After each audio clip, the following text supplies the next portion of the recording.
Assalamualaikum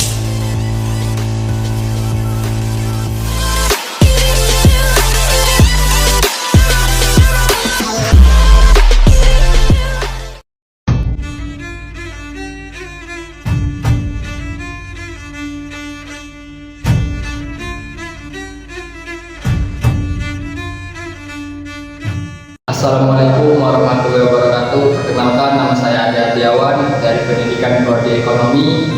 Di sini saya akan membahas sedikit tentang perlakuan akuntansi pada saat obligasi dilunasi atau dijual. Baik, saya akan membahas tentang perlakuan akuntansi saat obligasi dilunasi atau dijual. Dana yang disisakan untuk pelunasan obligasi disebut titipan dalam surat perjanjian. Utang biasanya disebutkan bahwa perusahaan harus menyisihkan suatu dana yang nantinya digunakan untuk menyetorkan atau melunasi obligasi. Pada saat jatuh tempo dalam keadaan demikian, perusahaan diharuskan menyisihkan uang secara berkala untuk dana ini.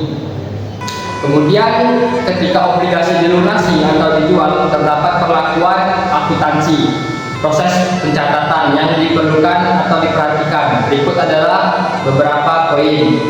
Yang pertama, ada pencatatan nilai wajar. Pencatatan nilai wajar obligasi. Jika obligasi dijual sebelum jatuh tempo, perusahaan harus mencatat nilai wajar obligasi pada saat penjualan.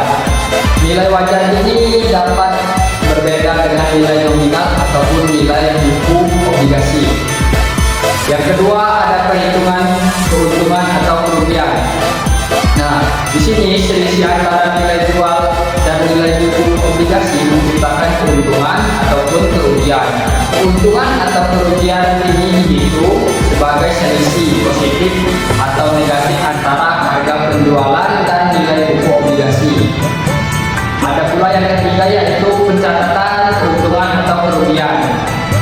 Jika hasil penjualan menghasilkan keuntungan, perusahaan mencatatnya sebagai pendapatan, ataupun sebaliknya, jika terdapat kerugian itu dicatat sebagai beban. Yang keempat, pencatatan bunga yang belum dibayar.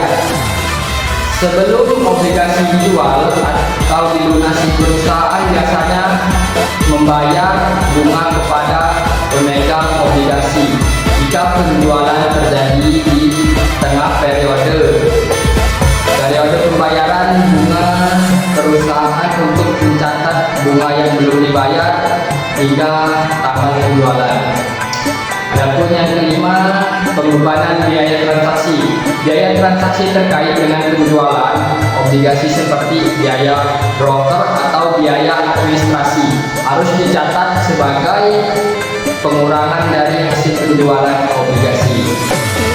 Selanjutnya ada pula pencatatan kas yang diterima atau dikeluarkan. Setelah menghitung semua faktor di atas, perusahaan mencatat kas yang diterima dari penjualan obligasi atau kas yang dikeluarkan untuk melunasi obligasi tersebut. Pencatatan ini berisi mencakup semua keuntungan atau kerugian yang dihasilkan dari transaksi tersebut.